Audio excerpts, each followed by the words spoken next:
Hey listeners, Mallory Wilsey here, Chief Producer of the Enrollify Network, and I want to take just a quick moment to tell you about another show on our podcast network that I know you'll love. In Your Element, hosted by Brendan Henkel and Daniela Norden, is a podcast bridging the gap between leadership and real talk in the dynamic world of higher ed. Every episode is a deep dive into the practical side of working in higher ed, featuring real-world tips, best practices, and use cases from Element 451 users. Join our hosts as they bring on savvy IT leaders, visionary college presidents, and leading voices in the field to share their experiences and insights. From the challenges to the triumphs of higher ed, In Your Element is your source for candid discussions, innovative strategies, and the impactful use of technology, especially AI, in personalizing the student journey. You can subscribe to the show by visiting podcast.enrollify.org or by searching for In Your Element wherever you get your podcasts. Hi, it's Maya, and welcome back to another episode. Let me start by asking you a question. Did you know that all the community colleges combined make up the largest system of higher education in the United States, serving over 10.1 million students? That's impressive, right? But there's even more to this story. Community colleges don't just educate, they transform communities. They have a profound impact on everything from local job markets and housing to reducing crime rates. Using data to tell our story can be incredibly powerful.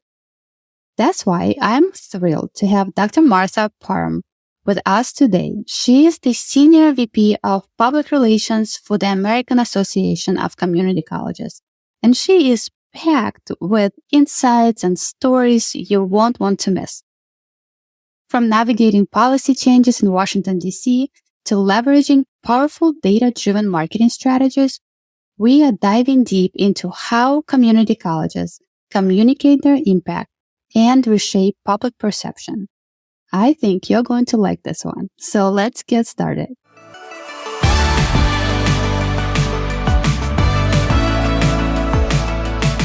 Welcome to The Hidden Gem, your go-to podcast that shines a spotlight on the strategic role of marketing and communications in shaping the future of community colleges. I'm your host, Maya Dimishkovich, CMO at Carroll Community College. Every week, I sit down with community college leaders and industry experts to unpack strategies that work.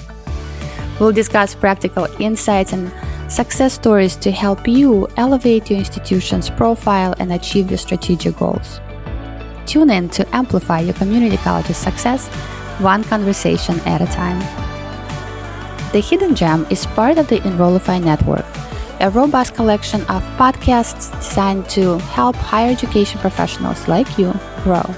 Explore our other shows at enrollify.org or check out some of my personal favorites linked in the show notes below.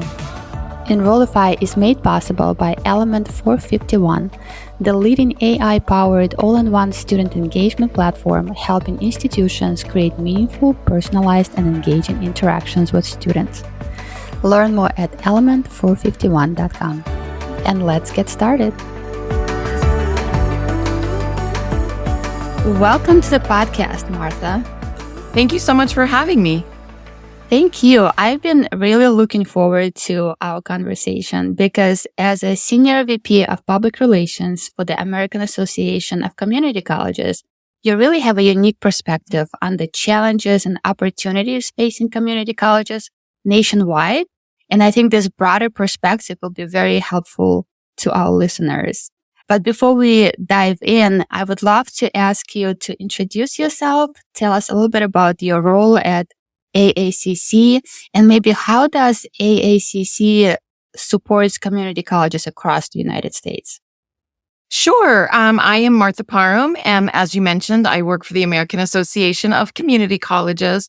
Prior to coming to AACC, I worked for a large community college district in California. So I started off as a temp. So I've worked in every capacity in community college public relations. And coming to AACC, as you mentioned, it's a totally different perspective, right? That national view. and certainly was eye-opening. And even after 9 years, I still learn more every day about the different ways, the different systems, the different ways things are funded, how different states and districts run their colleges. So always something to learn about our nation's community colleges for sure. Mm-hmm. And what is the role of American Association of Community Colleges? How do you support community colleges across the nation? Well, we do so for a lot of different parts of community colleges, if you will. Our tagline is Lead, Advocate, Advance. So we lead in Washington, D.C. We are part of what's known as the Six, which are the six largest higher education associations in Washington, D.C. And so we are a part of that leadership circle. We have a seat at the table in Washington, D.C. politics. So our president and CEO, Dr. Walter Bonfils, sits on many, presidential commissions. Certainly, we have connections in Congress as well. And we have relationships with almost all of the agencies in Washington, D.C., the Department of Ed, the Department of Labor, the Department of Commerce. So we're able to really make sure that community colleges are well represented in policy circles. But we also lead by providing professional development opportunities to college presidents and to those looking to maybe advance their careers in administration. So we also have a suite of leadership opportunities for people as well. And then I mentioned DC, we do a lot of advocacy. We have an advocacy team that certainly fights, again, for community college voice with legislation and policy changes that impact our colleges.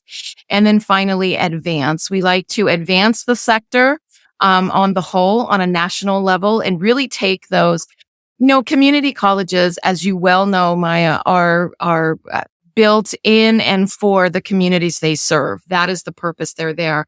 So we like to take those very personal, very local stories and happenings and really bring them out at a national level and make people really have a better understanding of what community colleges can and are doing in across the nation in local communities. So that's what we do at AACC.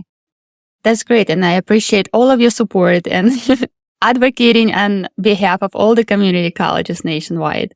It's a big job. And since you mentioned Washington, D.C., I'm curious, what are some of the hot topics that are being discussed right now that might be directly impacting community colleges? Well, I think we probably are all well aware of the FAFSA issues that have been going on. So that has been a big focus, obviously, because it has a great impact on our colleges. And in fact, at our last board meeting last month, our board expressed some pretty deep concerns with regard to the different way it would impact community colleges. For the 4-year university students, a lot of those colleges have the resources that they can just, go ahead and accept the students and kind of worry about the money later. We're concerned at community colleges because of the students we serve that they may just choose not to come to college at all because they don't understand or don't have knowledge of, it's not that they don't understand, but they aren't privy to that college going culture and have a deeper understanding of what FAFSA is and why it is. So they'll just choose not to deal with it rather than, try to navigate this current, really quite a quagmire of what's going on with FAFSA. So FAFSA is a huge issue. We also have some Title IX changes that are going to impact our colleges that have to do with sexual harassment and how those incidents are dealt with on campus. So that's a big issue. But there's always something going on, right? There's always policy or legislation. The Jobs Act has been reproposed, which would help to ensure that Pell Grants were available to our workforce development students. Which is a huge issue for our community colleges, really for our students. And so those are the types of things that are happening right now. And the last one I'll say, which is an issue for everyone, is AI. AI is a really big topic of conversation in the colleges, in the marketing departments as well. And it's a matter of how do we implement and use AI for our jobs, but also what are the student expectations of how we're going to implement AI in the classroom and across the college How do we do that? How do we pay for the infrastructure? How do we keep up with that technology? But it's also a curriculum issue as we're teaching AI in many community colleges, but it's also an issue of making sure that students aren't using AI inappropriately in their classes. So it's a huge, huge issue across many different community college departments, if you will. Yeah, all of the issues you've mentioned are the ones we talk about all the time. There's so much happening, especially around AI for marketing people. And FAFSA is a huge issue. And how do we educate our audience, and how do we make sure that they get the resources they need to get the education? Yeah. And it's a matter of educating our audience, as you said, but it's also a matter of us being able to take your experiences, what you're experiencing at the colleges, what your students are experiencing, and making sure that gets back up to the Department of Education to let them know the real impact on students in colleges across the country. So it's a two-way conversation. Oh, yeah. So I'm sure you also hear, well, everyone is hearing about this. People are doubting the value of higher education. Many people don't see the return on investment. They complain and talk about high debt and loans. And very often community colleges are affected by those negative perceptions and stereotypes about the higher education as a whole.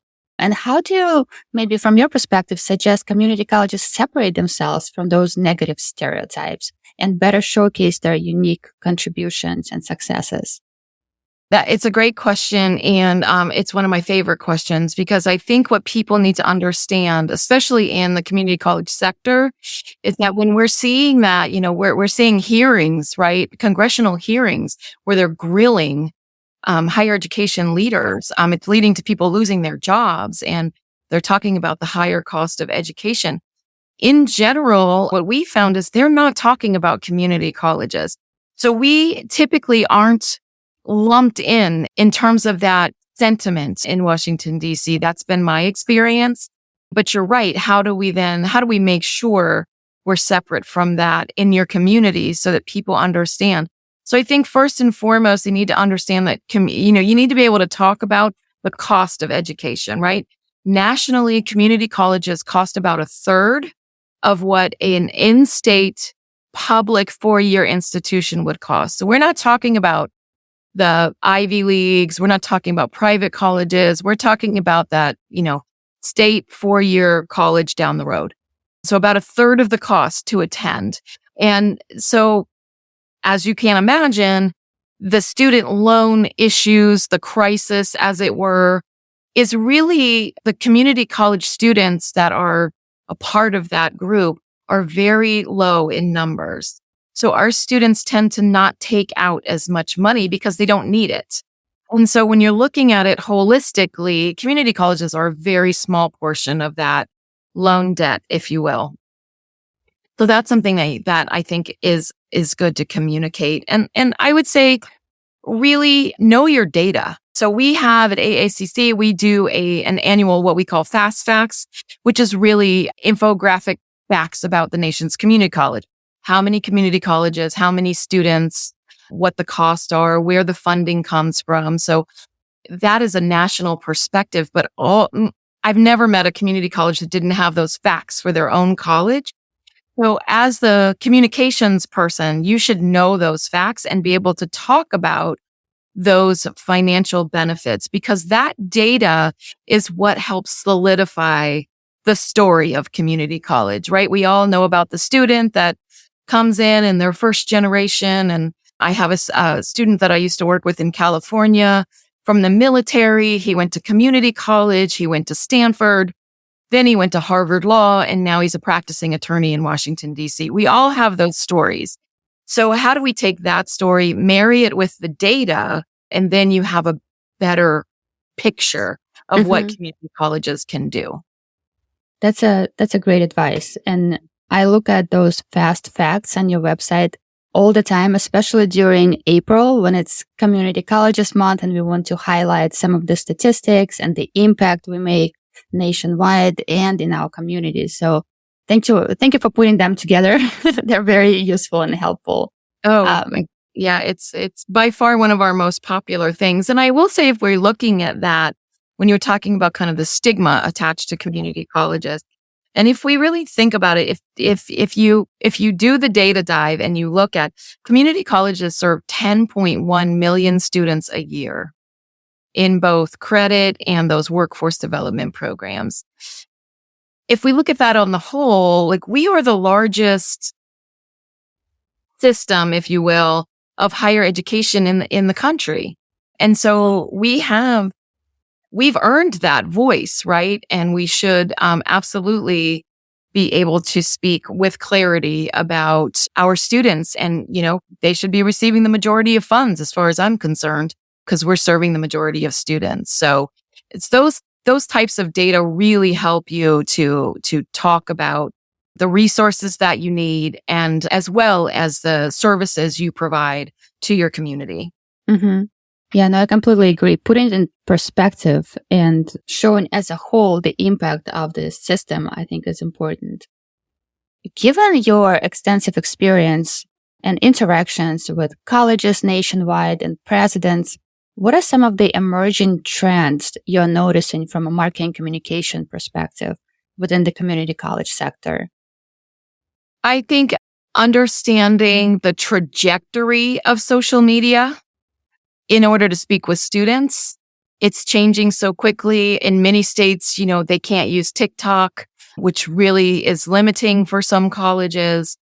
In other states, they just don't have the personnel needed to run a robust social media. So how do you manage that when you're not the one that's doing the daily posting and responding? And I think what's next in social media, because I do think there seems to be a little bit of a fatigue right now with all the different types of communication. And so really trying to get a handle on what the next big thing is going to be so that you're prepared for it. It's also always, in my entire career, it's budgets. Community colleges just simply are not funded for marketing and advertising efforts to a degree that is really impactful, right? Community colleges aren't doing Super Bowl ads for millions of dollars. It just doesn't happen. And so how do you really get the word out there to your target audiences when you don't have the funding to do so? So that continues to be an issue. And again, how do you tell the story effectively that it's really going to impact enrollments and really make students understand the benefits of your college?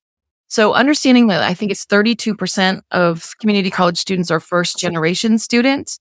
So telling the story to them about the benefits of community college can be really difficult. So in terms of trends, I don't know if this is the trend, but this is something that I like to talk about with community college marketers and presidents for that matter, is we have to stop talking in our own acronyms because students, especially first generation students, don't understand them.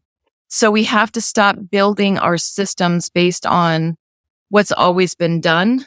They're all based on a 4-year university model of admissions and how you sign up for classes. And, we make students go through all of these hoops that they may or may not understand. And then we talk about them. I like to use the bursar's office as an example. A lot of freshmen that are walking onto your campus have no idea what that means. And so instead of making them kind of learn our language, it might be beneficial for us to start helping them navigate it in terms that are better understood. Hey, it's Mallory, Chief Strategist of Enrollify. Why travel far when an exceptional higher ed conference experience awaits from the comfort of your campus or home office? I'm thrilled to announce that every single session at the 2024 Engage Summit will be live streamed. And the best part? Registration is free.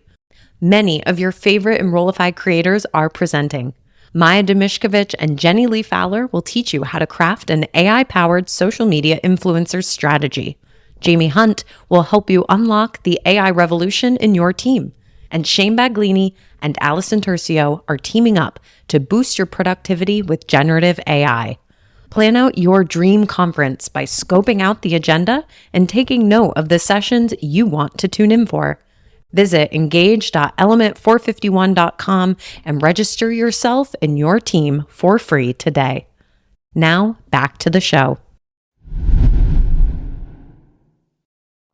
That's interesting that you mentioned acronyms, because there are so many acronyms in higher education, and not just for students, but even new faculty coming in and new staff joining.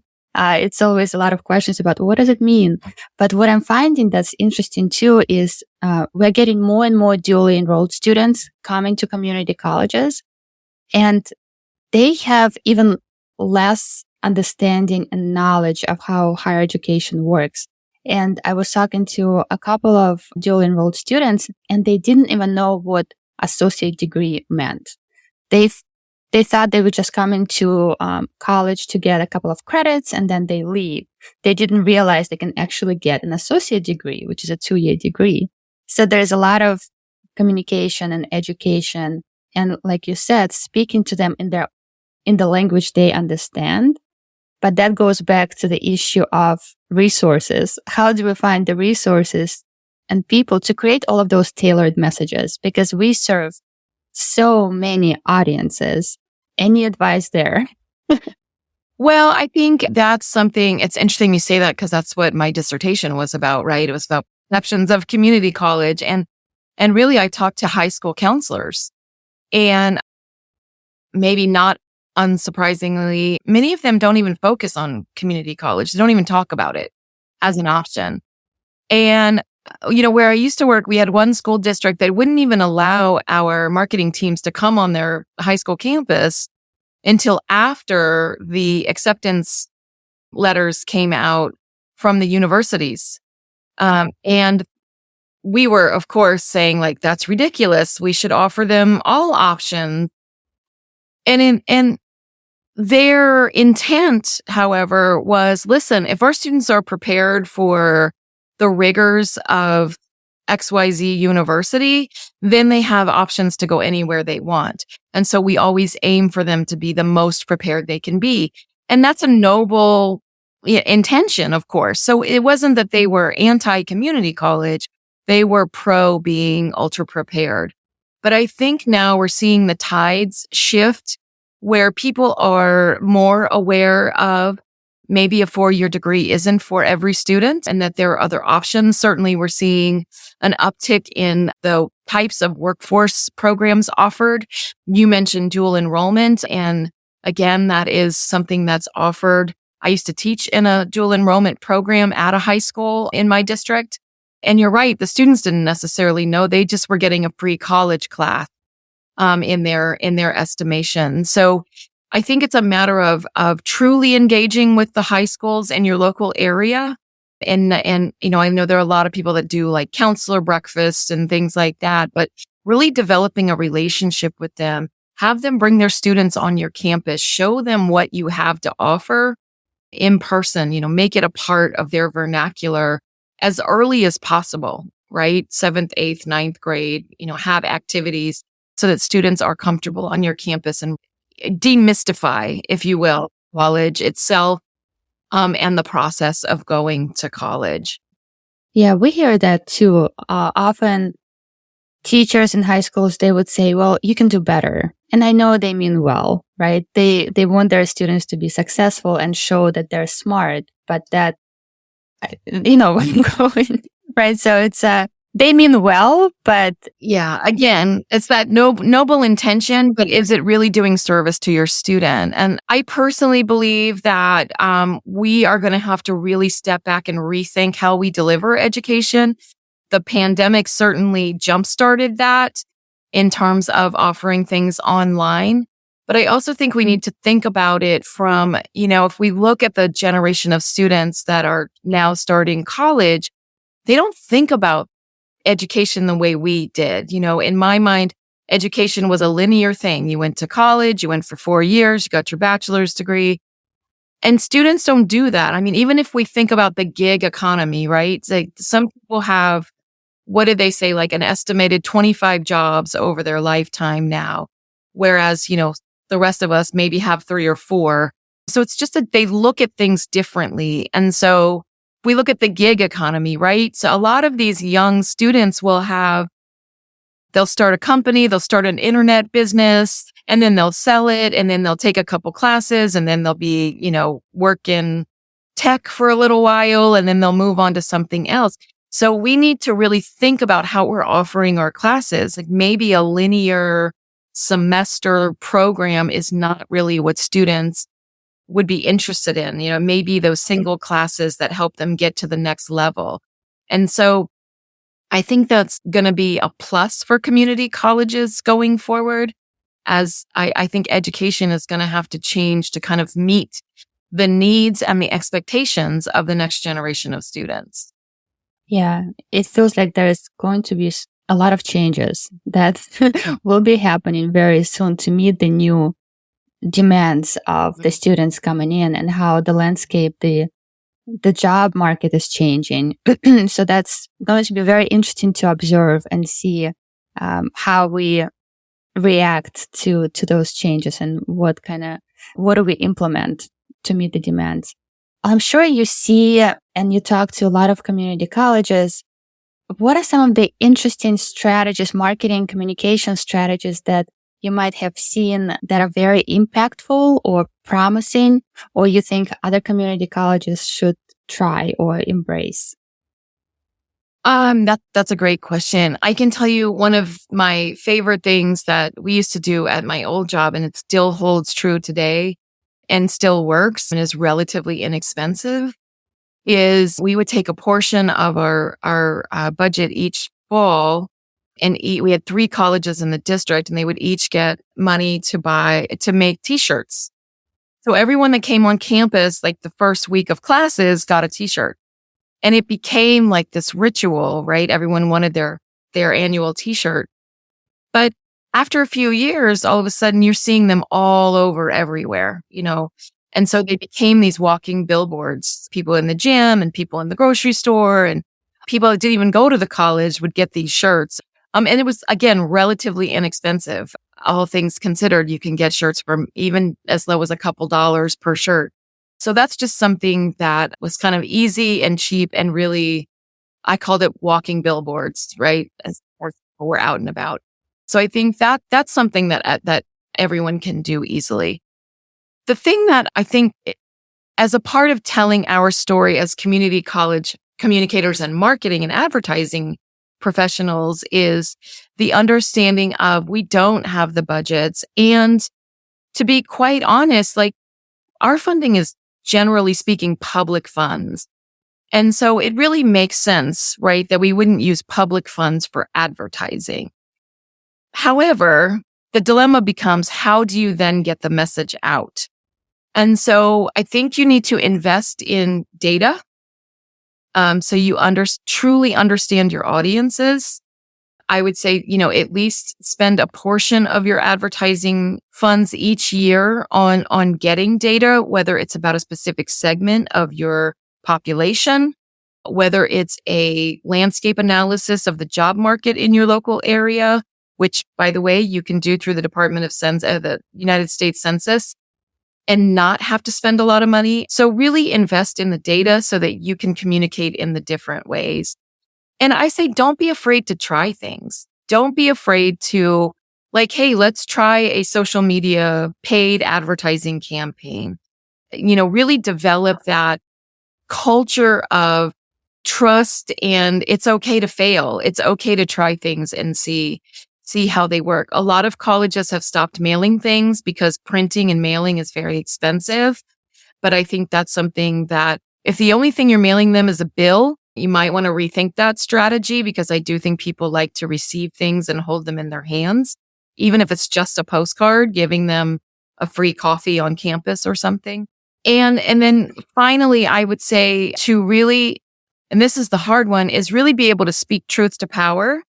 In my experience, when I was at a community college, there were so many times I heard from presidents, board members, faculty members, other administrators, like, you should advertise in the newspaper.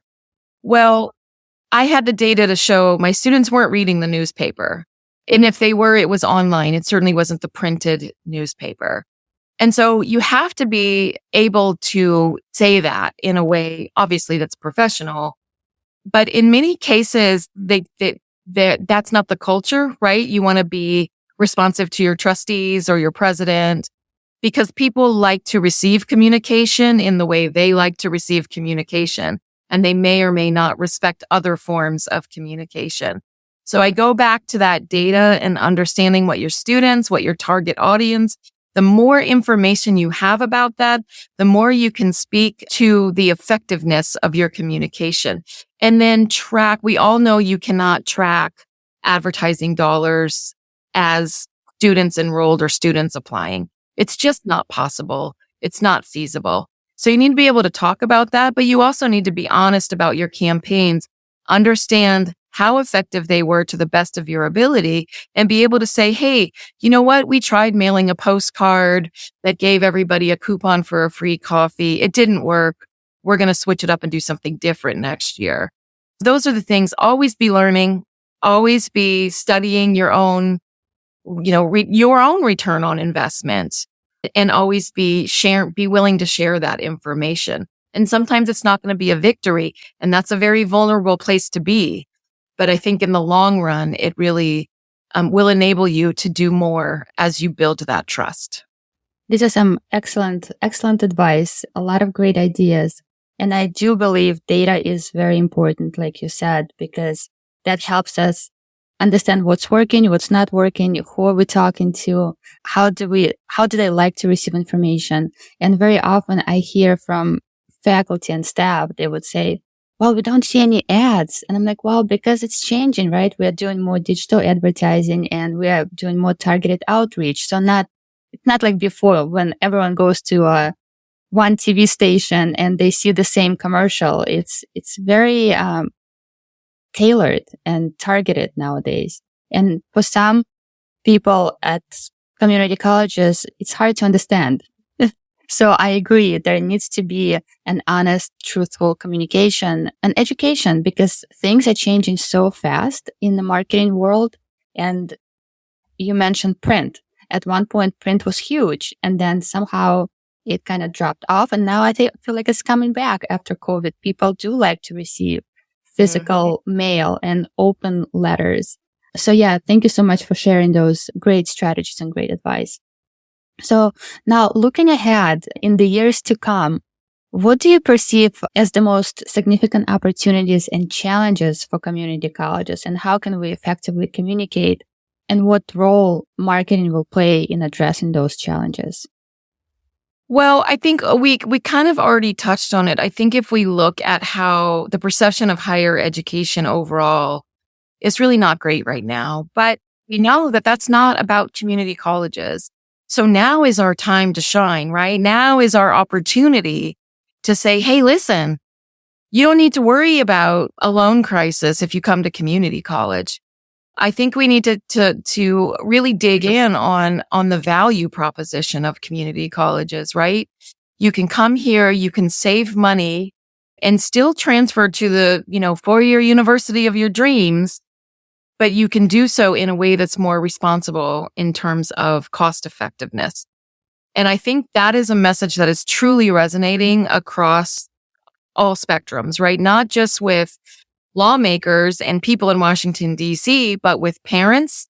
As the cost of everything is going up right now, it certainly resonates with parents. It resonates with students as well, or potential students. So we really need to make our cost effectiveness and our kind of proposition for the value. Now is the time to do that. And then I think, some of the challenges will continue to be the cost of the exponentially rapid change of technology. How does anyone keep up with that?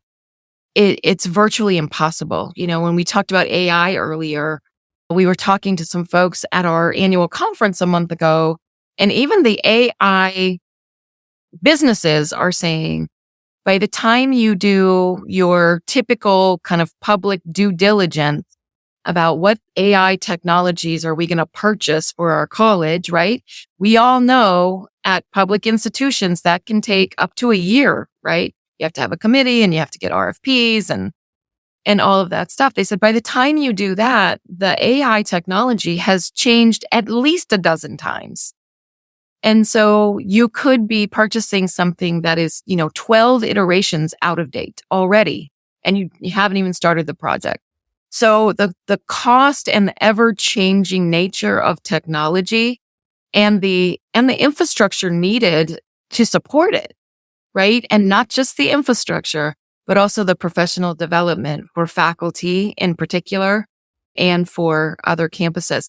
We also have to look at our students as we look at, we still have many students in the United States that do not have access to broadband internet and the technology that we think of when we're talking about things like AI. And so how do we serve both of those? So I think that's going to be a big challenge. What I have seen is a lot of really great presidents across the country that are focusing on planning in a way that they've never done before, where they're focusing on creating their own future. So instead of doing the typical strategic plan, right? We do a 10-year plan or 5-year plan.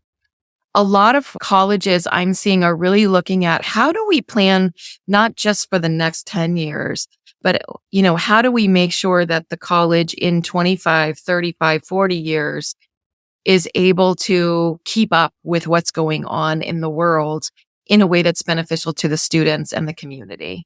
So that's a really positive thing that I think is something that we can all learn from as those presidents work on that.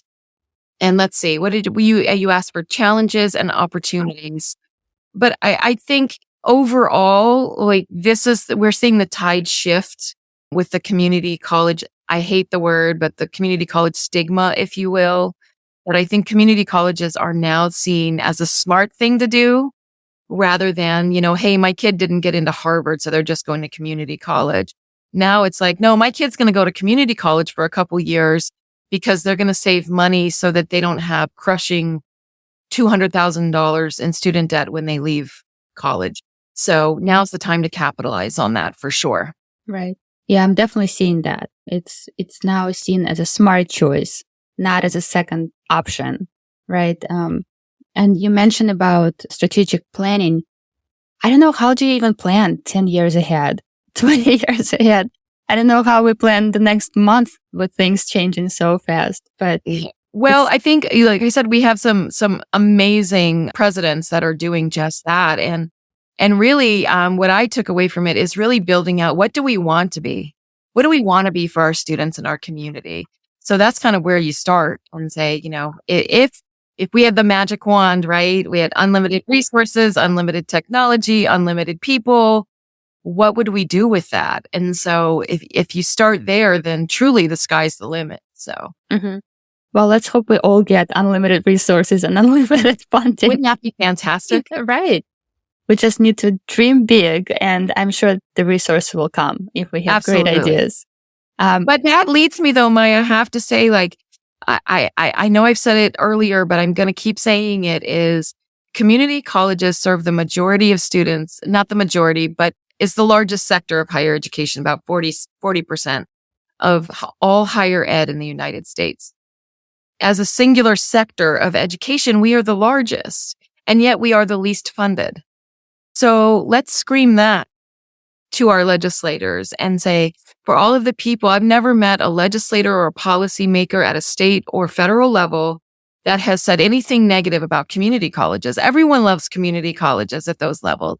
Great. Then you should fund us accordingly, right? We have an opportunity right now that can be our message on different levels. And I think we need to seize that opportunity.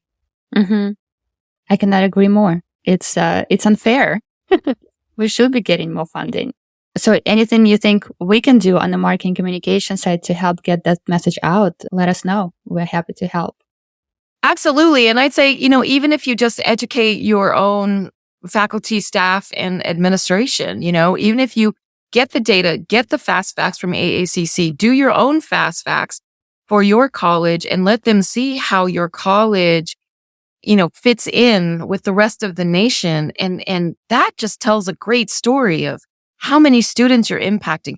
You're impacting the workforce pipeline. You're impacting the housing market. You're impacting local crime. Like your crime goes down when when people in your community are educated. All of those things are incredible outcomes. And so the more you can get that information and share it so that everybody is talking about it at your institution, it just helps to filter up, right, to all the people that can say, wow, community colleges aren't just colleges. They are indeed beneficial to their community. That's great.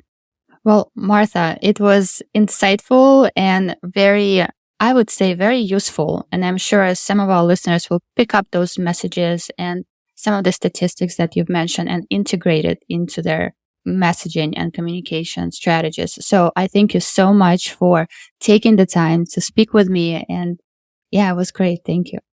Thank you so much for having me. And if anyone needs anything, they know where to find me at AACC. I'll put a link in show notes so they know how to find you. Sounds good. Thank you so much.